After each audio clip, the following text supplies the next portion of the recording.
So, I finally beat Lies of P 2 days ago, and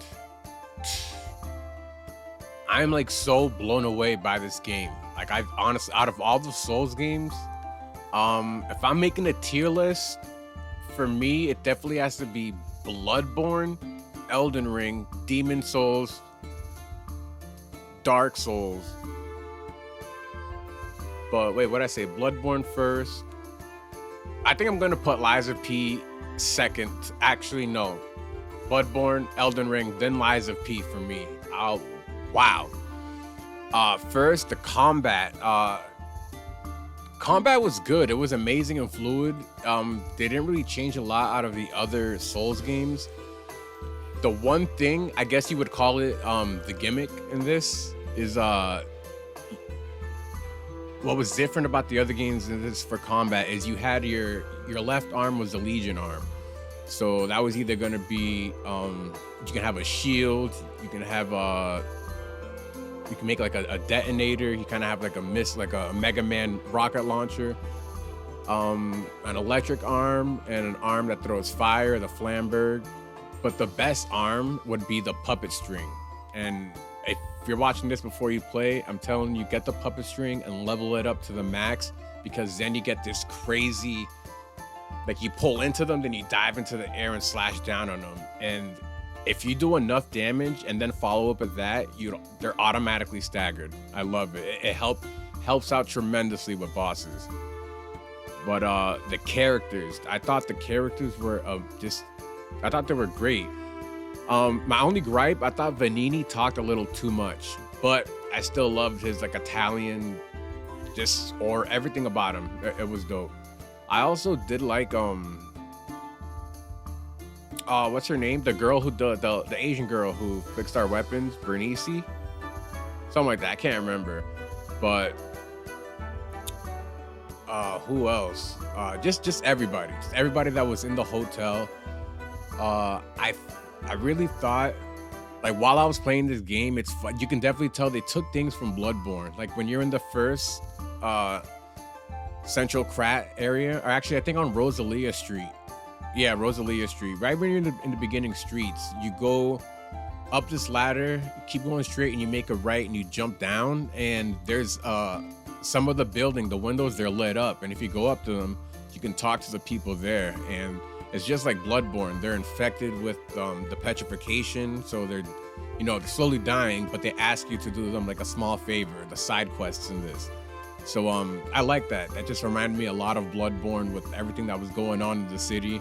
There's a lot of telltale things while you're walking around, and it's just like, oh, that's Bloodborne. What else? I just thought the fact that they took the story of like Pinocchio pretty much and turned it into a Souls game.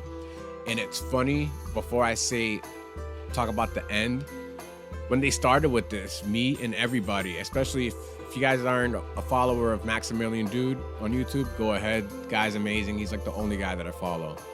But we were all saying, what if they took like, all right, so with Souls games, what if they started taking like nursery rhymes and old stories that we know of and made them dark like this? Like Lies of P, perfect example. They took Pinocchio story and made it super dark and twisted. It's crazy how they did it.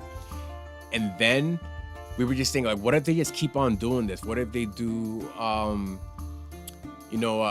Jack and Jill, Jack and the Beanstalk, Snow White and the Seven Dwarfs. And it's crazy to find that once you get to the end of the game, you get to the credit scenes, right? And after the credits, you get a scene, and there's a man on a train. His name is Parcellus, and he's you don't see the lady, but you hear he's on a phone call. And you don't see the guy's face, you only see him sitting down with the back, and he's got a tall hat. And that just makes me, well, before I say that, they keep talking, and they pretty much talk about how they need to go. The lady's like, oh, well, we still need to collect the arm, because at the end of the game, it shows Geppetto put on an arm, like this glove, but they don't even explain it. He just puts it on and you get into the fight. So Parcellus, the lady says, we'll get the arm back. Then Parcellus continues to say, oh, and I will get her. We will get Dorothy's power. And then the next scene, and you see a girl just, walking along the building, just her feet. And it's Dorothy from The Wizard of Oz. You see her the way they ended it was perfect. The heel click. 1, 2, click, and on the third strike, that's the end of the game. So right there, it's just like, are they really gonna start doing like all like the old nursery kid tales and turn them into souls? Because about a few days ago, maybe a week ago, the creator, the director, he put out a love letter pretty much thanking us. And at the end, he gave us news that we were going to get DLC. And he gave us 2 pictures of level designs. And the first one here we see, it almost looks like it's like some evil genius's like underground lab. And right in the center, it just looks like one of those test tube pods that they would keep somebody in, and it's lit up, so it almost looks like he's like awakening, and it looks like it could be the start of a boss fight, like he's gonna break out, and that's when you start the fight. The next picture is really interesting right here. You can clearly see your guy on the ship, right? But I'm thrown away because at the end of the game, the ending that I got, actually, I feel like I didn't get any ending. It just continued on. But I saw one ending is that you give up your heart. So it's weird that they would show him when one of the endings is that you die. So maybe you come back to life somehow? But yeah, so you see he's on the ship, right? Now take a look at the background. It looks like you can clearly tell that you're in the sky. So the only thing I can think of with ships being in the sky is Peter Pan. But they didn't mention anything about Peter Pan at all. All that we got was Dorothy. So that leads us to believe that they're definitely gonna go into like the Wizard of Oz realm. And that's what I want to know. He said DLC. So are these pictures? Because I don't remember ships in the Wizard of Oz. So is the DLC gonna be like adding extra by content? I mean, like, are they gonna add like extra story to continue when they were talking about the glove?